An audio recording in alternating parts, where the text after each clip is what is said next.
Welcome to another edition of Regina District Industry Education Council and another amazing interview. Today I have with me Kam. Hello.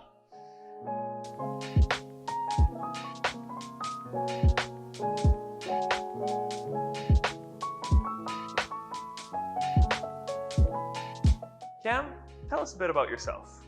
Sure thing. Like Jeff said, my name is Kam. I am born and raised in Regina, went to the University of Regina, played Cougar soccer, Cougar alumni, Cougs on three. What high school did you go to? The best one, Wolverines, Winston Wolverines, alumni agree. right here. So got my Bachelor of Education at H.E.R. And then as soon as I convocated, I got a teaching job, a permanent teaching contract. So I started teaching at Tom, and now I am teaching at Campbell and in my 14th year. Congratulations. Yep. But that's some of what we're here to talk about today, but there's also another, I don't even want to call it a side project, it's a major project that you're a part of, founded, started. Tell us about H.E.R. For sure. So I started a non-for-profit organization called H.E.R. H.E.R standing for Hopeful, Equipped, and Resilient. And basically what the premise of H.E.R is, if I could put it succinctly, is it started off as school workshops to simply just empower and encourage the younger generation of females. And then from there, it turned into teaming up with the lobby, kitchen and bar, and providing meals for kids during COVID when schools closed down. We can touch on that later on as well. And then from there, we teamed up with local bar and we started a mentorship program called H.E.R Crew. It was really focusing in on just due to a lot of activities being shut down, fitness facilities, all that. So with local bar, it's a big emphasis on the importance of physical movement and then partnering our participants with positive role models and mentors in our community. And then together they work through a manual that touches on resiliency, confidence, self-esteem, body image, all those things. And then the last pillar of I Am H.E.R is we offer free counseling to school-age kids. And I think the thing that I pride myself in the most is that all of these programs that I listed come at no cost to the participants. Wow. That's incredible. Yeah. So how did that start? You said you've been teaching for a while now, and all of a sudden, now, was it all of a sudden? Now, one day did you just wake up and say, oh my goodness, more students need this help and more of my female students really need help? Right. Or was it a gradual, like you had been planning it for several years? I guess, where did the idea come from? Yeah, it's funny. If you would have asked me 5 years ago this question, I would have said Kam and entrepreneur, we don't couple those two words together. There's no way I thought I was an entrepreneur. I was a teacher, I was an educator, and that was my role. But what I soon realized by having to step out of my comfort zone is that teachers do have a lot of transferable skills. So backtrack to 2017, I actually relocated to Toronto for a year. I was taken out of anything familiar, all familiar things, removed from that. And to find my lay of the land in Toronto, I decided to just volunteer. I spent time volunteering in youth shelters in the heart of downtown Toronto. And during my time in these shelters, I soon realized that they had lost all their funding for their fitness programs. Every shelter had a fitness program, and the government didn't have enough money for the upkeep, so they just kind of kiboshed the whole program. And then working with this youth and a person who's grown up heavily involved in sports since I was little, since I can imagine, I know the importance of physical activity, what it does to our minds and our development and everything. So after hearing that the funding was lost, I started a nonprofit in Toronto called Boot Camps for Change. And what that was we actually went into all these shelters and we put on our own fitness classes for each of the shelters in downtown Toronto. In inner city Toronto. In inner city Toronto, yeah. So that's how it started. So it was kind of, I think it was triggered by the fact that I was removed from things that were comfortable. I was removed from like this backdrop of Regina, what I know, what I love. I've been born and raised here. I went into this place where I knew no one. And I think it was also the mentality of like, there was no fear attached to it. I knew no one. So it's like, well, what's the worst thing? It doesn't work out. No one's gonna know it didn't work out, right? So I was only there for a year, and then I came back to Regina, and coming back to Regina, I knew that in order to feel fully fulfilled, I had to continue giving back in some way, shape, or form to our community. And what happened is, being a teacher for 14 years, I saw that every year, every new generation that came into the classroom, I noticed that they were struggling just a little bit more than the previous one, a little bit more than the previous one. And there seemed to be this common denominator of this epidemic of self-doubt in kids. So, we go back to that old age definition of entrepreneur. It's you see if there's a problem or a need in a community, and you find a solution for it. So for me, I thought, well, what's the solution here? I can recognize that there's a lot of youth in crisis right now. At that time, I didn't think we had enough supports in place to help these youth.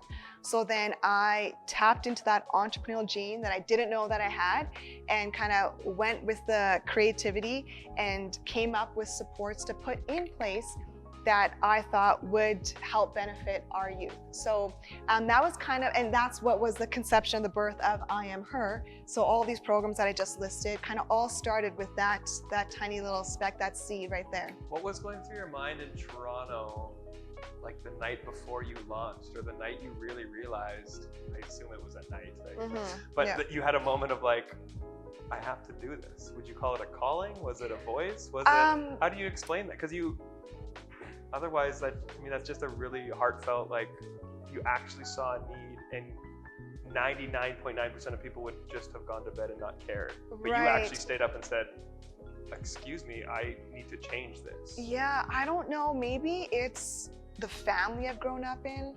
Maybe it's the people that I surround myself with. But I care a lot about people around me. I care a lot about the health and well-being of the people around me. And I think having worked with youth for so many years, my heart naturally gravitates towards youth and bettering youth, because when you and I are old, who's going to be taking care of us? It's our youth. It's our children, our children's children, the teens in the schools right now. So what was that accountability that I had to see it through? I think it was just compassion for these kids, that, okay, they're already at a disadvantage because they're living in shelters. They've lost all these resources. Clearly, when we were doing fitness classes together, you saw a spark of energy in them. So they needed it, they wanted it. So you kind of like, yeah, you know what? Like, I have to see this through, because you feel empathetic and feel compassion for these kids that didn't necessarily ask to be in this position. That is so cool. Switching gears here a little here. You've started the organization, you're still teaching, you have lots on the go. Has there ever been a moment when you said to yourself, this is too much, I'm getting burnt out, or I'm about to quit because has there ever been a moment where you kind of looked yourself in the mirror and said, oh, do I have to do this again? Or has it been more of a kind of like a light at the end of the tunnel? Yeah, I think probably about like 5 minutes ago, there's probably about a thought that came to my When people ask, like, have you ever thought about giving up? That's my, like, it's like, yeah, daily. Literally, like, I don't know, like 20 minutes ago at school. I don't know, it happens often. I think it happens every day, right? Like, if I can be completely honest and transparent, I think the theme of life that I see is that there's conflict and there's climax, right? Like, so bear with me here. Like, if you have the word torment and you flip it, you create the word mentor. So I'm going to use the word torment very, very lightly in the context of this situation. But what I mean by that is we're all going to face challenges. We're all going to face adversity. We're going to face conflict. We're going to face different shades of suffering. Torment is suffering, right? Yeah. And applying this into, like your workplace, the business world, that idea you have, that business plan you want to see through. But we're all going to find ourselves with different shades of suffering and torment. But what happens though is that torment, I think, can actually create great mentors, right? So I think that challenges can bring forth change. So to answer your question, of course, on the daily, I think of times I'm just like, I'm done. I'm not gonna do this. Or you know what, I'm just gonna put this to the side. But how I stop myself though is that I really focus on that inner dialogue. I fixate on that inner dialogue that happens. We know, you talk to social scientists all over the world. Research shows you that the conversations that you have, the way that you talk to yourself, you create these neurotransmitters, these pathways of communication that are positive pathways of communication, or they can be negative pathways of communication, all depending on how you talk to yourself. So what I really focus in on is trying to fix this inner dialogue, and I try not to focus on these incessant thoughts that might get in the way of me staying on my desired direction, but rather catch myself telling myself these scary stories that aren't going to come true. Really focusing in on, waking up every day and trusting yourself, trusting your desired trajectory, knowing that, being goal-oriented, focusing on the mission, not necessarily the method, because I think that we're going to find ourselves in a lot of adversity, a lot of torment along the path of, seeing out opportunities or seeing opportunities come to pass. But attempts and experiences, we can't look at attempts and experiences as like disqualifying you. I think if anything, attempts and experiences actually validate you, right? Like they give you that sense of like empowerment to it adds character. So a really phenomenal book, Atomic Habits, it talks about that winners and losers. Do you know this book? Yeah, it's incredible. There's this point, it talks about how winners and losers have the same goal. We're at the Olympics. I'm running a 100 yard dash. What is it? 100 meter dash. You're running it. We both have a goal to win. But it goes to prove that what sets us apart though is, yes, we want that goal, but what sets us apart is like the systems we put in place, the habits we put in place, the practices we put in place to achieving that. So for me personally, to overcome, those ideas of like, I'm gonna put it to the side or I'm not gonna do it.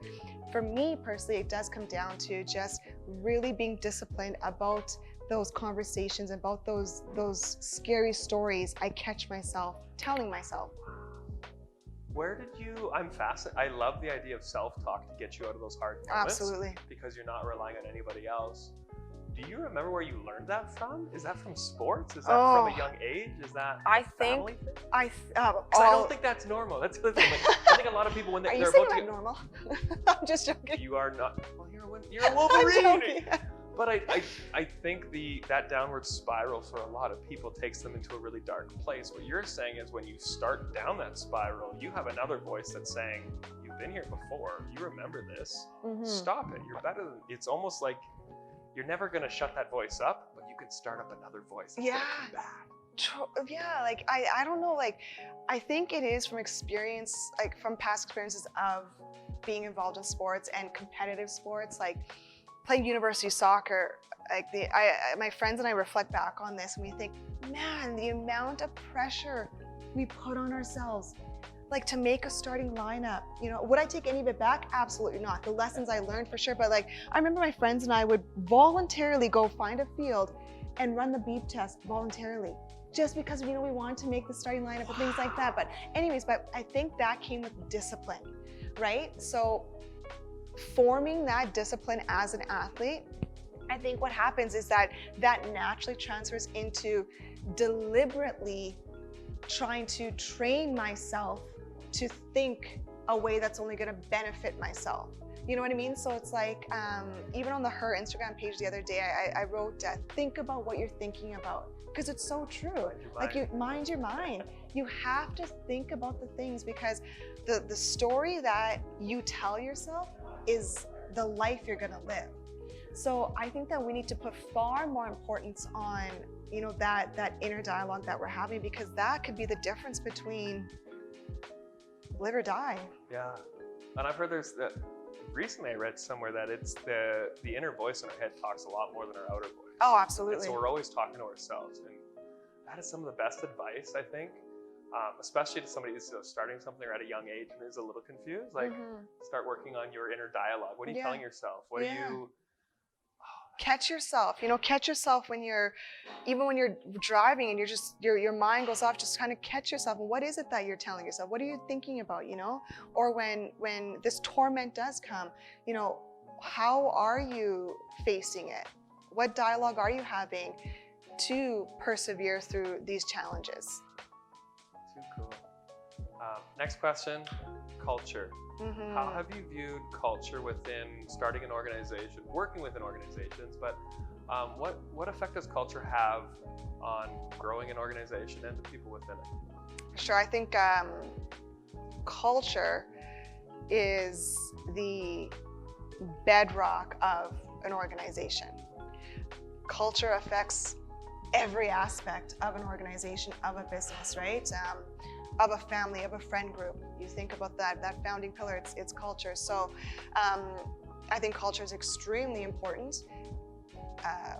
How you find your culture, I think, is unique to every organization. For H.E.R specifically, for our nonprofit organization, to have our volunteers find meaning and purpose is the driving force behind the culture that we've set. Everything we do, all the volunteers we have, everything my brother from the lobby does, I do, it's all volunteer based, right? So I think there's something to be said about having purpose provides perspective. What happened when the pandemic set in? You had already said something about the lobby and you guys partnering. Can you explain what happened? Kids had been sent home for school because I remember I was sitting at my desk at work. There was no kids there. And so it was a couple days into the pandemic. My brother owns a restaurant, the Lobby Kitchen and Bar. So I remember just thinking, you know, my first thought went to these kids that I worked at a community school for 10 years. So my first thought went to when schools closed down and these kids in community schools, every school has a lunch program. So where kids and also families are given a meal a day. Again, that's one guaranteed meal a day. And for a lot of those families, that was the only meal that they would have that day. And especially for those kids, that was the only meal that they would have. So I text my brother and I just said, you know, what are you going to do with all these leftover groceries at the lobby? He says, I don't know, probably just donate them. I said, why don't we join forces here and let's just put together some hot meals, not like a bologna sandwich, you know, let's actually get some good cuisine out of these. This isn't Winston-Ole anymore. No, this isn't Winston-Ole. Tater tots, those are good. Cookies. Oh. So he said, yeah, let's do it. Lobby was closed down. They were inundated with their own issues, and bless their hearts. But the other part is, like, other restaurants are going out of business right now. Other restaurants are throwing the red flag up saying, guys, we need help. And this is what always got me, is that the lobby actually did the opposite. I know. They said, no, we're going to help the community, which it's a huge thank you to your family, your brother. But obviously, finish the story, because you had a lot of influence. It gives me goosebumps still talking about it, but I appreciate you saying that. But you're right, you know, like I think this is the first time we've experienced a pandemic, and what happened was a lot of us went into this self-protected state, naturally, innately, of course, absolutely. But for my brother and I think our first thought was, well, no, like, what can we do to help? What can we do to help specifically these kids, the marginalized youth? So texted him, and yeah, we decided we were going to make these lunches. They were inundated with their own issues. Like you said, they had to close their doors, but they doubled down on compassion. They provided their staff, their facility, their groceries, and continue to, and still to date, continue to provide those things and those resources so we can continue this program. But we made these lunches, and it was just my brother, his business partner Alvaro, myself, and my mom and my dad. Us and the lobby chef, making meals, packing meals, putting them in bags, and then I went around and dropped them off at homes. I contacted the school guidance counselors or school dream brokers, which is like a social worker, and got permission for privacy, all that stuff, for student addresses, dropped them contact list just on the doorstep. They knew that it was coming. So that's how it started. And then kept it going through the power of social media. You know, we use social media to help at times, and it's not always a harmful thing, but the word spread, message spread, and people, you know, came out of every corner of this community and said, how can we help? How can we help? How can we help deliver? Can we donate? We got more donations, we got more people delivering. The best part, not the best part, but one of the highlights was, I remember sitting on the couch and just kind of scrolling through Twitter, and my brother sent me a screenshot, and Dr. Tam, our top doc that I watch every single day, had sent a tweet, and it said, and COVID kindness being displayed in Regina, Saskatchewan by a local nonprofit and the Lobby Kitchen and Bar. And I just thought, how on earth did it land on her path, on her ears, you know? But then again, you retweet that, more people, more news coverage, more people jump on board to support and help. And it was just one of those, it was one of those experiences where you just think, man, like, you know, at the end of the day, we could be down to nothing, which we essentially were. We weren't able to travel, we weren't able to dine out, we were confined to our homes. When we're down to nothing, I think in the very core of our being, in the core of our DNA, we are predispositioned to want to give back. We desire to give back.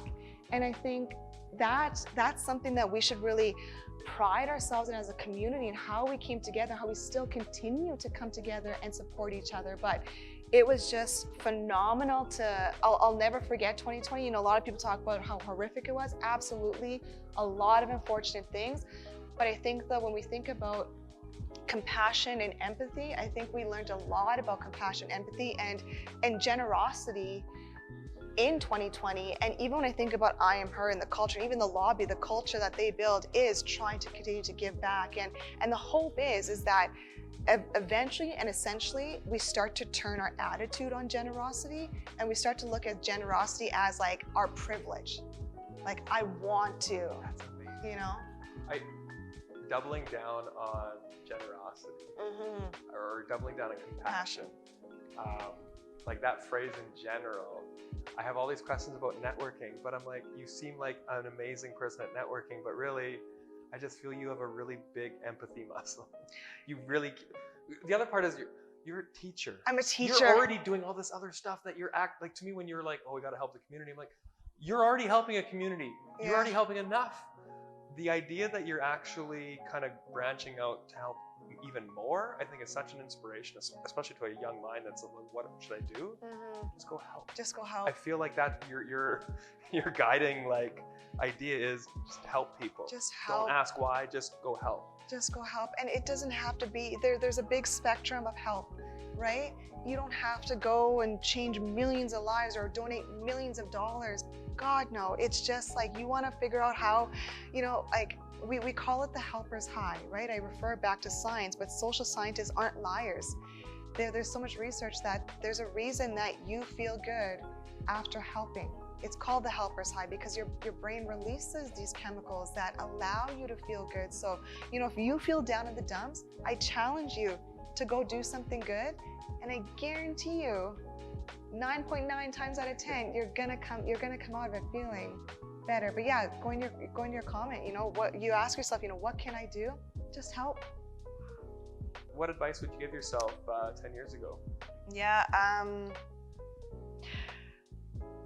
find that's like the $1 million question, right? Because 10 years from now, you might ask me the exact same question. I'll be thinking myself in this position right now, right? I didn't get it. Right? Yeah, but I think it's important for regardless of what cohort you're in, what generation you're in, demographic, whatever. I think it's important to know that you don't have to go for perfection. You just have to focus on progression, right? Like, I think we get so caught up in this idea of like perfection, or this idea of you know, we're on display, or we can choose to be on display through social media. And I think that social media has made our world seem so small, because we can see what someone on the other side of the world is doing just through a scroll of a phone, right? Or access to information. But I think it's so important to know that we're never gonna arrive in every pillar of our life, right? In every part that makes me Kam, every part of my being, like, I'm never gonna fully arrive. If I arrive in one area, I'm just taking off. Like, I'm just, the nose is up in the air, the wheels are up in another area of my life.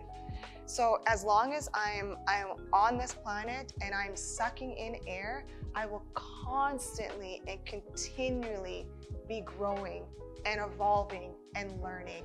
And I think 10 years ago, I would have thought by now, you know, 36, I probably got X, Y, Z, right? But it's not necessarily the case. It doesn't necessarily unfold that way, that you know, we plan, but it's all progress, and progress is good, and you realign yourself, and you grow, and you build character. So I really like the Atomic Habits, just the idea of just improving 1% a day. Yeah. Like, just better than yesterday. That's all you need to focus on. That's all you need to focus on.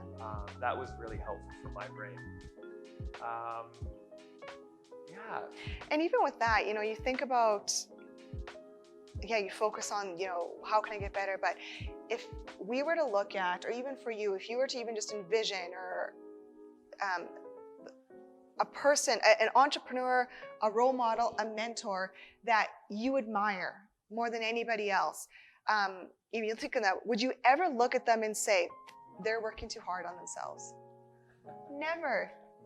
Right? And there's a reason. I like that. That's really good. And there's a reason we don't say that is because, well, there's a reason that they're at the top of your list of a person that you have on a pedestal, that you admire, that you look up to, because they're living proof that they're constantly working on themselves.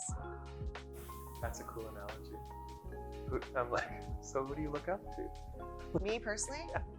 Oh, I have so many people. I think my brother is one of them for sure, right? Like two local guys that opened up this restaurant, came from nothing, put a lot of blood, sweat, tears, money in there, and they go through their own stressors, you know, especially all this COVID stuff. But at the end of the day, I've never met two guys more positive and more willing to learn and eager to want to grow and eager and throughout all that, eager to still try to make our community a better community. Well, and proofs in the pudding of the longer the lobby keeps growing and establishing itself. Like, to me, that's the bigger issue, is like people like me want to see it survive. Yeah. Because I want to use this as a case study for marketing purposes. Yeah. Don't market, care about your community. Yeah. If you grow a community, guess what? The market's going to grow you. Yes. And so I believe what you're doing and what the lobby's done is like, I couldn't have written a better way to do it. I appreciate you saying that. I'm like upset I'm not a part of it, that's all. Join! So I'm like, join! Oh, you need Everybody join! delivery? We need you, we need more manpower. What would, in your mind, what's your biggest, I'm very curious to see what your answer is, what your biggest accomplishment is?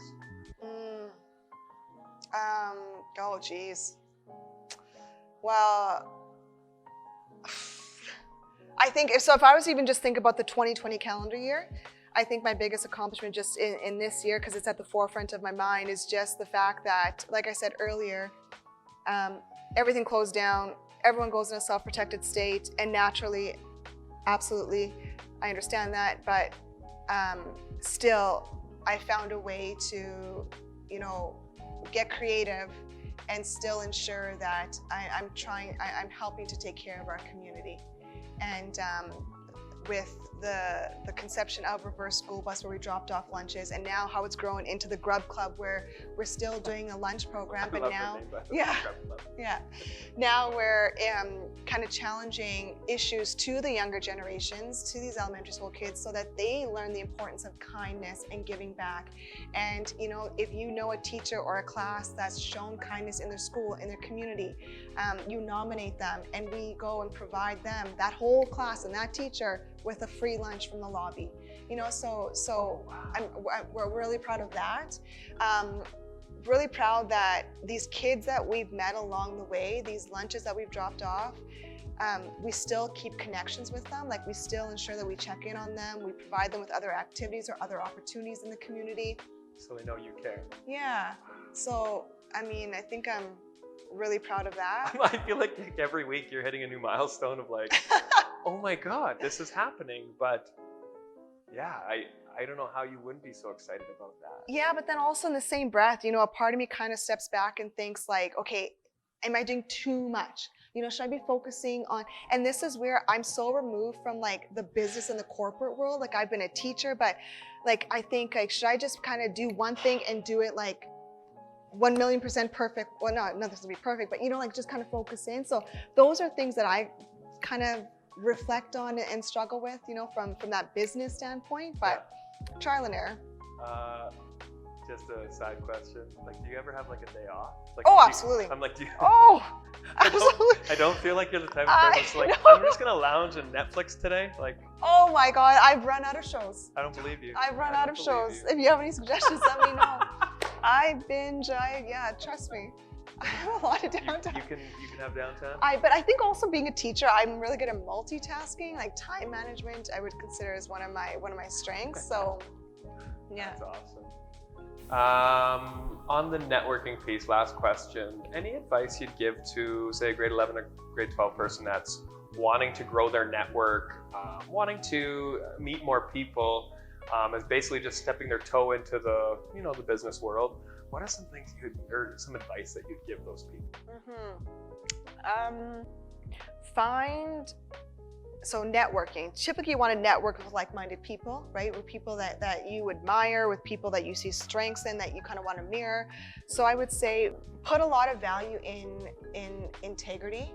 So for example, like if Kobe, for example, wrote a book about his work ethic, or LeBron wrote a book about, what he eats on a daily basis to create this robotic body of his, we would read it, we would listen to what they're saying, and we would put value in their words, right? So I think it's really important, when you are networking, to make sure that you're not missing that critical piece of like integrity and finding people that do what they say they're gonna do.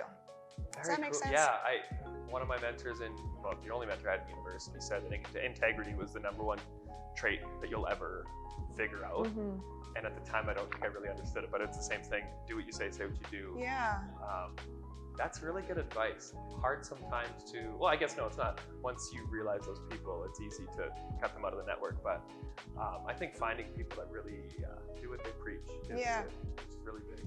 And I think, like, to your point, you might come across some people that fit into the equation and then don't fit into the equation, right? It's gonna be ebb and flow, and as you grow and as you evolve, I think that your network circle might have to adapt as well and change as well, but it's a process. And then I think, finding these leaders, these mentors that you want in your networking circle, I think it's also very important to really get into the habit of learning to lead yourself first. So before you go off and find this networking circle that you wanna, really jump into and really learn from, I think it's so important that you lead yourself first. So you wake up every single day and you deliberately choose and make a decision to lead yourself first.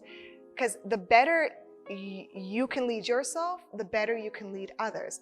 But this is the catch here, is that it's not easy to lead ourselves.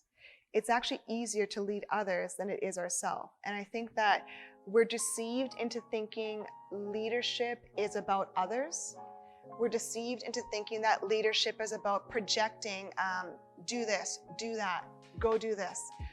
I would consider myself a really inauthentic person if I told someone to do something that I wasn't able to do myself, right? So I think that it's like we call it management 101. Like, don't ever give a job away that you can't do yourself. I love that.